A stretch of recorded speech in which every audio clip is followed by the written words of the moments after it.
Healthcare is a human right for all, and although a lot's been done to help uninsured and underinsured patients receive the care that they need over the years, there's still a lot that could be done to remove some of the health disparities within our United States healthcare system. I'm a student nurse with Southern Connecticut State University, and I recently had the opportunity to spend several months in an emergency room.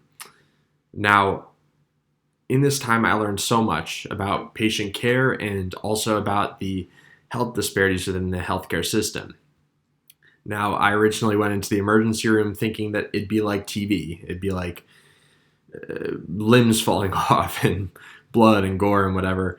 And that was just not the case. Of course, there were patients with high acuity, but for the most part, it was patients that had fairly simple, straightforward medical diagnoses, such as your average stomach bugs or STDs or ear infections, stuff that you could technically just go to a primary care provider in an outpatient setting and receive your care fairly quickly, rather than waiting in, look at this, sometimes extremely long lines in the emergency department that would span several hours. The trend that interested me was that many of the patients with these simple diagnoses were covered under Medicaid services. Now, I didn't know what Medicaid was, and I was wondering why these people were having to wait several hours for easy things. So I decided to look into it. Medicaid is actually a service that is federally funded through tax dollars, and it covers health insurance for people who can meet one of two things. Either they have a disability or they are underneath a certain income threshold. Along with Medicaid services is a service called CHIP, which is for families with children who have an income slightly above that Medicaid threshold, so they wouldn't be eligible for Medicaid, but should still be covered anyways. In March of 2010, the Affordable Care Act, called ACA, was passed, and what this did was it increased eligibility for people with Medicaid. So, whereas before March of 2010, Medicaid was limited to people underneath a very low threshold, after the Affordable Care Act, it raised quite a bit, which meant that more people were covered under Medicaid. Now, as of 2021, these are 2021 statistics on healthcare coverage in the United States by the Congressional Research Service, which were published on February 6th of 2023. Around 299 million Americans are covered under some sort of insurance. That's about 91.4% of Americans. Most of them are covered privately, but of this amount, about 69 million people are covered under Medicaid or CHIP services. That's about 21.2%. So nearly a quarter of insured Americans are covered under either Medicaid or under CHIP services. That is a lot of people, a ton of people. So a research analysis was actually conducted by Madeline Guth and others and was published by KFF on March 17, 2020, entitled The Effects of Medicaid Expansion Under the ACA, Studies from January 2014 to January 2020. Now, what this did was it measured outcomes, patient outcomes, following the ACA enforcement. Now, according to this chart here, you'll see the green is representative of studies that showed a positive effect. The blue is representative of studies that showed no real change, and the orange is indicative of articles that showed, or studies that showed, negative effects. And overwhelmingly, what's been proved is that many studies found that positive effects were the result of the Affordable Care Act, which Medicaid expansion. Of note, access and utilization of care dramatically increased according to many studies. Insurance coverage increased dramatically, which that was one of the main purposes of the Affordable Care Act, was that more people would fall underneath the Medicaid services. So that's a great thing. What I found particularly interesting was down here, the self-reported health and positive health outcomes have quite a bit of green in there, which means that studies found that it led to people receiving care and seeking care following this coverage under insurance. All this to say that Medicaid is extremely prominent in the United States, and that the effects of it have been great. When people are covered under Medicaid, they're seeking care and having good health outcomes. That's human lives that are receiving the care that they need. Always a good thing. Now, although it's great, there are problems, of course. There's a lot of health disparities and a lot of problems with Medicaid as a whole. So, according to Rebecca O'Malley Gibson's 2021 article titled "Research Uncovers How Provider Offices Discriminate Against Patients Seeking Primary Care," it was released on May 5th of 2021. It showed that Medicaid patients were offered 27.6% fewer appointments than privately insured patients.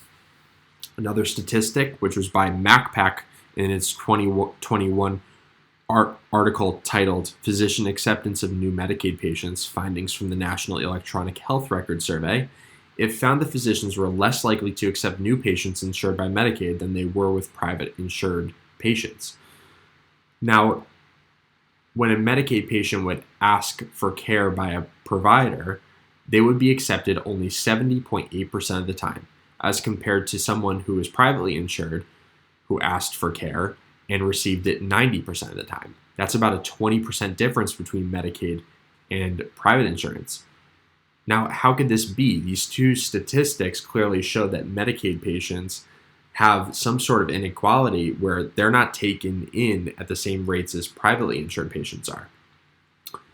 It's been ruled unethical and unlawful years ago to deny care on the basis of sex, race, or ethnicity. But what providers are able to do is deny care on the basis of insurance.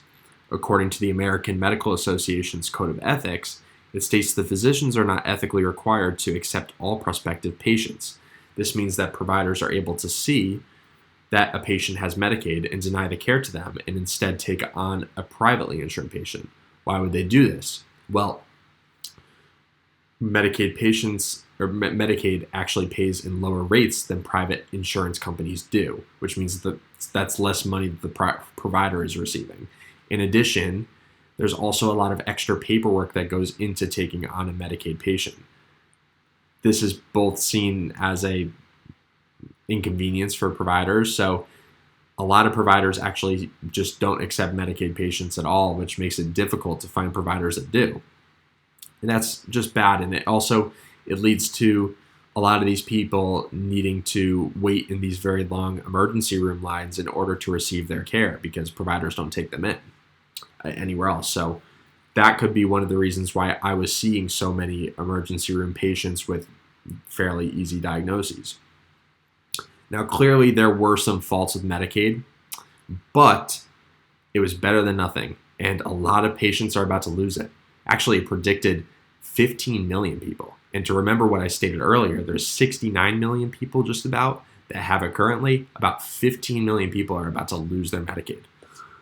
Actually, according to an article by Irina Ivanova, which was published on March 31st of 2023 through CBS Interactive Incorporated, titled "Millions of Americans Are About to Lose Medicaid Coverage, Here's What to Know," it states that having started in May 1st of this year, states have started to remove Medicaid services from several patients. As you can see by this chart, it's color-coded on which states and in what month they will be removing Medicaid services from patients if they were not deemed eligible. Right here is our state of Connecticut, and as I'm making this video, it's May. The state of Connecticut has this month started removing people from Medicaid. How are they doing this? Well, before the pandemic, that's hard to remember at this point, before the pandemic, people would have to apply annually for Medicaid services, prove their eligibility, again, that they have either a disability or that their income is beneath that threshold that would make them eligible. During COVID, however, many states stopped procedures that would remove them from Medicaid. What this meant was during the years of like 2020 to 2022, people didn't have to fill out the slip and prove their eligibility. They were kept. Now, again, going back before, people were dropped from Medicaid on the basis of either they're making too much money to be eligible, they're moving out of state, or they gain insurance through their new job, people were dropped all the time. But during COVID, they stopped those procedures. So everyone was just looped in. And between 2020 and 2022, it led to an increase of 5 million people who were covered under Medicaid services. And obviously that helped out a lot of people during a financially tough time. But now we're going back to the way it was. And it's predicted that 15 million people are about to lose their Medicaid due to this change. What this means is that people need to fill out a form that proves their eligibility. Either they have a disability or they're underneath that income level. A lot of people aren't even going to see this form, and it's going to lead them to lose their health care coverage, the health insurance coverage. So states are not letting people know in the greatest way. What they're doing is they're sending letters to people's doors. They're sending text messages and phone calls just to try and reach these people. And the letters will state you have 30 days to fill out the form or you lose your coverage. As of last December, 2/3 of adults didn't even know the change was happening. So it's not great awareness of the change. And that's pretty scary. It should be alarming for everyone. What they are doing is between the dates of March 31st and July 31st, they're allowing people who lost their Medicaid to submit applications to select their new plans for insurance. But the problem is many of these plans actually have co-payments and out-of-pocket costs that are just extremely high and unaffordable to many of these patients. Also, with these plans, a lot of the time they need to find new providers that will actually accept the plans, which is a hassle in itself. Now, there's many different solutions to the problems in our healthcare system that I've said, and they've been thrown around through the years, but a few of them are gaining popularity for sure.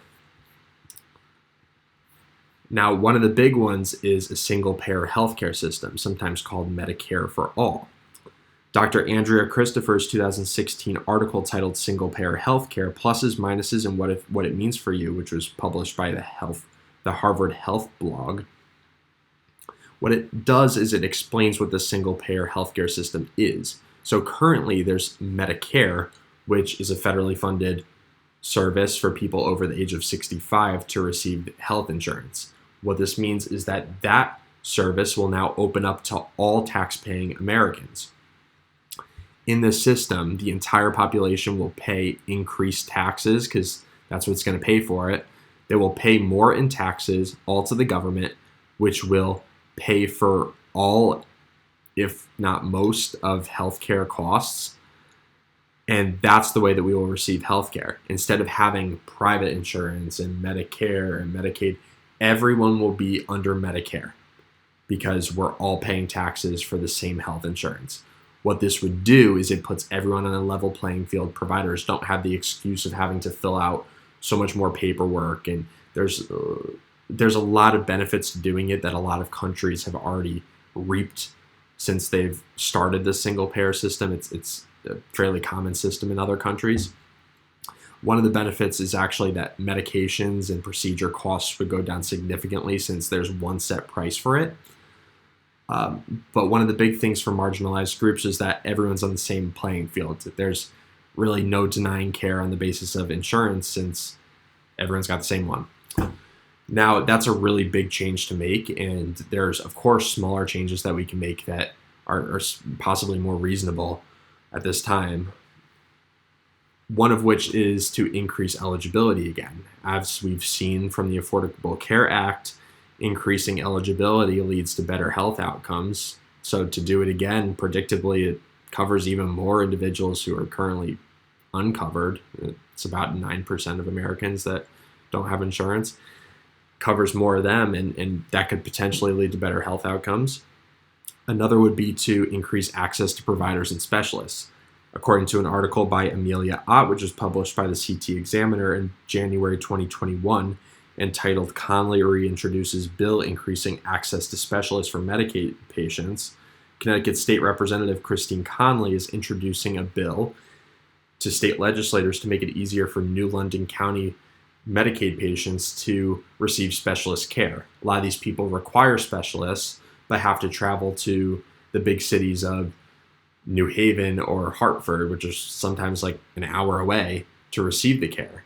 And a lot of people don't accept Medicaid patients, as we stated earlier, so it's difficult for them. And what she proposes is adding to funding so that these specialists are brought to New London County so that these patients can receive the care they need.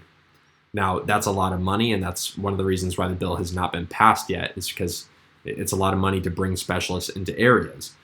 But what we could do, and what she proposes, is increase in telehealth, which is doing healthcare visits through cameras like I'm doing right now. It's better than nothing. And also, if the federal government could increase funding to state Medicaid services and also lead specialists and providers into these areas where there's a lot of Medicaid patients and encourage them to take Medicaid patients. It's all important stuff so that these people are able to receive the care that they need. It's very difficult for them to do that.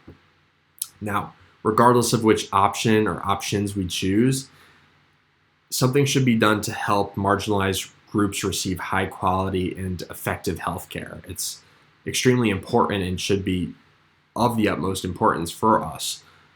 Now, healthcare is a human right for all, and there are health disparities and that still are extremely prominent within our system and should be eradicated or are helped out a little bit through policymaking.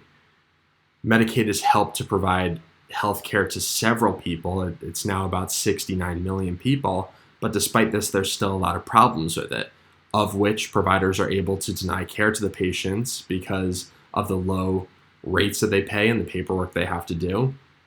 And that's not so good for patient care. In addition, and what's staggering is that people are about to lose their Medicaid coverage because they're unaware that they have to fill out this form. 15 million people are about to lose their Medicaid coverage, and that's health insurance, extremely important health insurance. Now, there's different options to fix this issue, such as the single-payer healthcare system right there, or the other options that I brought up, like increasing eligibility or bringing specialists into the area. Regardless, healthcare should be seen as a human right rather than a privilege. And it's very easy for people who aren't covered under Medicaid services to turn their backs to these issues and not really tune it out when it's on the TV. But what affects a group affects the whole society. This is not good. It's families and children in the year of 2023 in America that aren't receiving health care and are struggling because of this.